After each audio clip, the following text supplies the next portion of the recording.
malgré tout ce qu'on fait, malgré tout ce qu'on dit ici, il y a toujours des hommes bêta.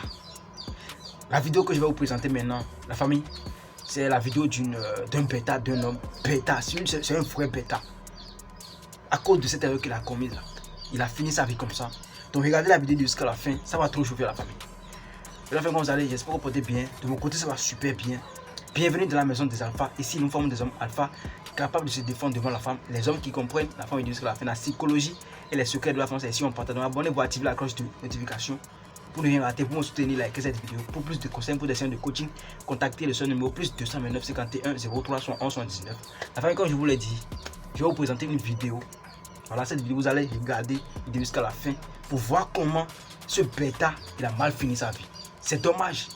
Malgré tout ce qu'on dit, c'est dommage. La famille, regardez la vidéo jusqu'à la fin et j'ai quelque chose à vous dire à la fin. C'est dommage en fait. On regarde la vidéo ensemble, la famille. Je t'ai appelé pour t'expliquer mon problème. J'ai un grand problème, ma coach. Oui. Bon, ma coach, moi, je suis ivoirien. Voilà, je suis au Canada ici. Ça fait maintenant 3 mois. Oui. Bon, j'ai connu une femme sur les réseaux sociaux. Vu que moi, je voyageais beaucoup, donc on s'est connus, on a commencé à causer, on a commencé à échanger. Donc du coup, on s'est rencontrés au Maroc,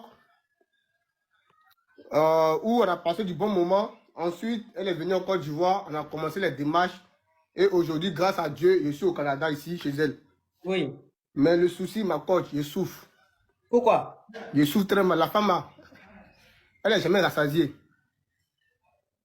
Parce qu'à chaque fois, même quand elle sort de la maison, elle va au travail, alors qu'elle n'était pas là même, elle a laissé ses enfants ici. Il est fini comme ça, elle est partie. Le soir, quand elle est venue encore ici dedans. Tu as fini de grès? Les grès chaque jour, ma coach. Chaque heure, la femme là, elle demande seulement. Maintenant, tu es arrivé au Canada là-bas, ça fait combien de mois? Il s'est 3 mois ici, là, 3 mois ici, au Canada, ici, elle. Oui. Chaque jour, ma coach, elle ne veut pas que je travaille. Pourtant, moi, mes parents comptent sur moi. Elle ne veut pas que je travaille. Elle veut que je reste à la maison avec ses enfants. Aïe. Ah, ma coach, c'est ça que là, il ne sait pas ce qu'on a fait. Il n'y a pas les papiers aussi pour dire, ah, elle est sortie pour aller. Il ne connaît personne ici aussi. Depuis 3 mois aujourd'hui, elle sort de la maison, elle va au travail, il reste avec ses enfants. Elle a 2 enfants, une fille et un garçon. Il reste avec eux. Je prends soin de ses enfants. Quand elle vient, ici encore dedans. Même souvent, quand elle vient, elle me dit pourquoi moi, je n'ai pas fait la nourriture. Là, bon, je n'ai pas préparé la nourriture. Quand il est fini de préparer la nourriture, je suis dedans. À minuit, je suis dedans. À 5 heures, je suis dedans. Vraiment, je suis fatigué, ma coach. Je veux que tu me donnes les conseils. Je suis fatigué. Mais quand vous êtes connu là, quand vous vous êtes connu, toi tu étais où en Côte d'Ivoire?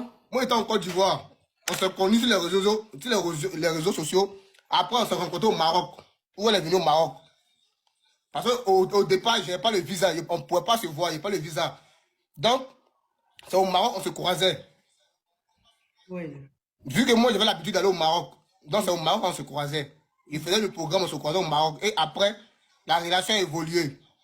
C'est comme ça, grâce à Dieu, elle a fait mes démarches, ça a marché. Et je suis allé à la région au Canada. Ici, quand c'est arrivé au commencement, je me suis dit c'est normal. C'est une élevée, c'est une blackie. Je te dis que c'est une blackie, maman. Une blackie, il y a 20 ans entre moi et elle. 20 ans. 20 ans. Vraiment, je suis fatigué. Donc, ça veut dire que vous êtes vu au Maroc combien de fois avant qu'elle fasse les papiers? Elle allait te marier ou bien elle a fait... Comment elle a fait pour te faire partir au Canada? En tout cas, elle a contacté un monsieur qui m'a fait partir en tant qu'étudiant. Ah, d'accord. Voilà. Tu es parti par un circuit, quoi. Voilà, par exemple, voilà, effectivement, c'est ça. On s'est croisé au Maroc plus de 5 fois. Ok. Ok. Donc, c'est dit qu'aujourd'hui, tu es au Canada, ça fait 3... Mais tu étais dans quel quartier? Ah, ma coach, et c'est moi, je sors même. Il s'est parlé d'une réalité ici, ma coach. J'ai dit à Abidjan, là-bas, tu étais dans quel quartier? J'étais dans Yopougon, ici à Yopougon. Ah, tu es un enfant de Yopougon. Yopougon, quel quartier, ça? Ici à Yopougon, Kouté. Kouté. On va parler Yougou. Avant de Yougou, je pensais qu'il y avait ma femme de ma vie. Pour changer ma vie, mais c'est qu'il s'est de vivre, il ne peut pas supporter. Il pouvait retenir de mon côté la maman. Je ne sors pas, quartier où je suis ici, là, je ne connais pas le nom. Elle m'a pris à l'aéroport. Quand elle m'a pris à l'aéroport du Canada, elle m'a pris directement en voiture. Elle allait directement chez elle. On a duré en route comme ça. Je n'ai pas calculé. Il était content. J'ai remarqué. Ici, je suis bloqué. Vraiment, il y a pas de l'aide. Parce qu'il ne peut pas supporter. Matin, on va vendre ça. Ok, la famille. J'espère que vous avez regardé la vidéo jusqu'à la fin. Vous avez bien écouté, vous avez bien entendu ce que ce bêta il a dit. Ça, quand on vous dit que il faut prendre son destin en main là. Il ne faut jamais fuir la solitude là. Vous croyez que c'est amusement? Vous croyez que non, c'est de la blague en fait. C'est parce qu'il est en train de fuir la solitude. C'est à cause de ça il est tombé dans ce problème maintenant. Il ne peut plus sortir. D'abord, il n'a pas le papier. Et comment il pourra quitter le Canada là? C'est fini. Sa vie est dans sa ville là. Sa vie maintenant, c'est dans la main de la dame. Et la dame en fera ce qu'elle veut. C'est fini. Tu n'as pas le papier, on te fait rentrer dans un autre pays à travers des petits gens, des jonglages, et puis tu viens dedans. Après maintenant tu appelles pour dire que non, ça ne va pas. Ah, d'abord là, tu étais venu sur quel point? Il était venu sur quel point? Il était venu sur quel point? Quand tu étais venu, il fallait directement faire asseoir la dame pour dire, ah, je suis venu, quel est notre plan? On dirige le truc comment, ou bien, tu vois un peu. Toi, on te laisse à la maison comme, comment dit-on, un domestique. Toi-même, tu es là. Tu as déjà fait 3 mois maintenant, tu as constaté que ça ne va pas pour toi. C'est là maintenant que tu as commencé à pleurer. Tu n'as encore rien vu, mon gars. Tu n'as encore rien vu. C'est dommage. Si, de vous à moi, c'est ce qu'on constate. Hein. C'est ce qu'on constate aujourd'hui. La jeunesse est perdue. La jeunesse, excusez-moi, la jeunesse est perdue. La jeunesse, quand tu vois un jeune frère, tu lui poses la question maintenant. Genre on dirait que leur première prière maintenant c'est comment trouver une sugar mamie, comment ils appellent ça, sugar mamie. Une grande mère avec qui il va sortir pour pouvoir gagner simplement de l'argent. Tu sais pas que tu es en train de pourrir ta vie, tu sais pas que tu es en train de faire jeter ta vie.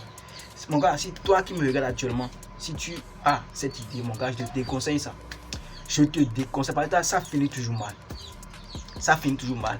D'autres partent, ils quittent leur pays, quittent leur famille, ils ne reviennent plus. Ils ne reviennent plus. Parce qu'on ne sait pas les gens là où tu es parti. Personne ne sait. Parce que souvent là, ils n'arrivent pas à dire à leurs parents que non, j'ai une relation avec telle personne qui a tel âge, tu vois. C'est une honte d'abord, mais parce qu'ils fuient la solitude, parce qu'ils ne veulent pas travailler pour gagner de l'argent. Genre, ils se jettent dans ça. Et ça tourne toujours mal. Vous voyez ce mec maintenant, il appelle la coach pour dire que non, mon pas vendre. Genre, la dame là, quand elle sort le matin, genre lui protège, lui surveille les enfants, il les entretient. Et puis, quand la dame vient, le soir, c'est Mongouli.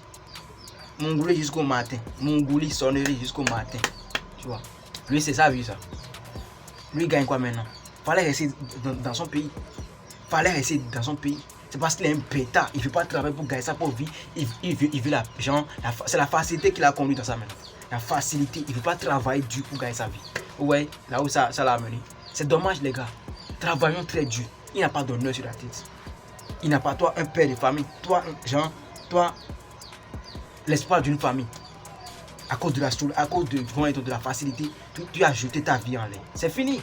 Qui sait comment lui va finir maintenant? Il n'a pas les papiers. Comment il pourra? Il ne peut même pas fuir. Il ne peut pas fuir. Parce qu'il est... C'est dommage. S'il avait les papiers, il allait quitter. Il ne serait pas obligé d'appeler la coach pour demander de l'aide. Non, c'est fini. C'est parce qu'il n'a pas trouvé les moyens pour quitter. C'est pour ça qu'il a appelé la coach. Ouais, les gars, pour être un homme respectable, un homme genre, qui inspire, voilà. Il ne faut jamais compter sur l'aide de quelqu'un. Il ne faut jamais, comment dit-on, penser à la facilité. Il faut toujours se mettre dans la tête que pour avoir ce que je veux là, je dois traverser des mauvais moments. Je dois traverser, je dois dribbler des barrières. C'est ça. Il n'y a pas encore ce que tu vas faire sur cette terre là. Et ne pas rencontrer des problèmes, des challenges passés par là. Il n'y a pas encore. Mais si tu n'as pas, il faut commencer quelque chose, mon gars. Supposons, il avait son travail, c'était un business, c'est un businessman. Bon, il a son boulot, il a ses business à côté. Et puis, il rencontre la dame en ligne comme il a dit. Voilà, s'il part là-bas, voilà, si les conditions que la dame lui présente ne lui plaît pas, il retourne dans son pays. Simplement comme ça. Et là, il aura de la valeur sur la tête. Mais là, maintenant, il a perdu honneur, valeur, tout. Même sa personnalité, sa vie, tout est perdu. Vous voyez un peu. Les gars, ne faites jamais l'erreur de vous mettre dans ce genre de situation. C'est très grave. Ne faites jamais l'erreur de vous mettre parce que ça finit toujours mal. Dans 99% des cas, là, ça finit toujours mal. il est fini. C'est fini pour lui. C'est fini pour lui. C'est pas amusement, c'est fini pour lui comme ça. Battez-vous, révoltez-vous, battez-vous comme des gars, comme des soldats. Vous êtes capable de faire de n'importe. Vous êtes capable de tout faire en fait. Vous êtes capable de tout faire, de tout réaliser. Tout se passe dans la tête. Tout se passe dans la tête. Pour réussir là, il faut travailler plus que tout le monde. C'est ça la vie. Toi, tu te fais confiance, tu sais là où tu vas. Tu n'as pas besoin de l'approbation, comme on a dit, d'accord des autres personnes. Même s'ils ne croient pas en ce que tu fais là, toi tu t'en fous. C'est pas ton problème ça. Est-ce que tu as même présenté tes projets à quelqu'un? Non, on ne présente pas ses projets à quelqu'un. Quand tu débutes un projet, ça ne donne pas encore les fruits. Il ne faut jamais faire l'erreur de présenter ça à quelqu'un. Parce que comme eux, ils n'ont pas encore vu les fruits, ils vont se dire, toi, tu es en train de perdre ton temps. Tu t'es jeté dans quelque chose qui ne va pas donner. Mais tu as ton idée, tu as tes business, tu commandes tes trucs, tu caches ça, tu travailles très dur. Peut-être quand ça va commencer par donner des fruits, là, tu peux leur dire, ok, c'est ce que j'ai fait, voilà ce que ça donne. Voilà, ils seront convaincus maintenant. Tu vois un peu? Ils seront maintenant, voilà, genre, ta démonstration aura de la valeur. Fait. Mais ça ne donne rien encore. Et tu leur dis, non, je fais ci, je pourrais gagner ça, je pourrais gagner ça. Non, ils ne vont pas te croire parce qu'ils n'ont jamais vu ça en fait. Ils n'ont jamais vu ça, donc ils ne vont pas te croire. À toi de voir comment tu veux gérer ta vie. Parce que si tu présentes tes projets au premier genre, au commencement à quelqu'un, en tout cas à tes proches là, ils vont toujours tenter de te décourager. Ils vont toujours tenter de te décourager, C'est ça. Dans la plupart des cas, c'est à ce qu'on assiste là. Ouais, un peu. Donc mon gars, ne tombe jamais dans cette situation. Il faut travailler dur. Je sais que tu es capable de tout faire. Toi qui regardes cette vidéo, ne fais jamais l'erreur de... En tout cas, si tu avais cette pensée, il faut effacer dans ta tête. Il faut effacer ça de ta tête. Franchement, c'est très dangereux. C'est très dangereux. C'est très dangereux. Voilà. Un mec, quelqu'un qui a la tête, quelqu'un qui est normal, genre, ne peut jamais faire ça. Il faut jamais fuir la solitude. Partout où tu iras là, il y aura tout là. Lui, il a fui la solitude. Il ne voulait pas travailler dur pour gagner sa vie. Et pour lui, il avait trouvé une opportunité ou un cadeau. C'est ce qu'il croyait. Non? Quand il est parti là-bas maintenant, il est tombé encore dans la solitude. Donc partout, il y a solitude. Partout là, il y a solitude. Partout, n'importe où tu iras là, il y aura toujours la solitude. Donc, il ne faut pas fuir la solitude pour gâcher ta vie en fait. Les gars, c'est très dangereux. C'est très dangereux. Parce que c'est ce qu'on voit à chaque fois sur la toile. Et d'autres même, ils ont même l'audace, le courage d'afficher ça en fait. Excusez-moi hein, s'il y a déjà des personnes qui me regardent actuellement qui sont déjà dans cette situation. Mais moi, je déconseille ça à la jeunesse. Parce que ça, c'est pas quelque chose de conseiller au fait. Quelque chose qu'on peut conseiller à la jeunesse, c'est pas ça. Non, tu fais ta vie, tu gagnes ton argent, tu te maries avec quelqu'un qui a ton âge, quelqu'un de ta génération en fait. Faut pas qu'à cause de l'argent, tu vas te jeter dans les bras d'une grande mère. Excusez-moi beaucoup. Non, ça se fait pas. C'est très dangereux, tu perds ta vie. Tu vois un peu. Ça veut dire que tu couches avec, comment dit-on, ta grande mère. C'est abomination. C'est abomination les gars. Bon, je n'ai pas trop parlé. J'espère que cette vidéo vous a apporté quelque chose de plus. C'est le cas. Abonnez-vous, activez la cloche de notification. Partagez la vidéo. Dites-moi ce que vous pensez de ce phénomène qu'on assiste souvent aujourd'hui, voilà, dans la jeunesse. Voilà. Dites-moi ce que vous pensez de ça en commentaire. Partagez la vidéo pour informer les autres, pour leur dire que voilà, le dehors là, ça chauffe vraiment. Pour décourager ceux qui ont déjà eu l'idée de faire ça. Ouais, donc, dites-moi ce que vous aimez, ce que vous n'aimez pas chez moi. Moi, je m'en fous.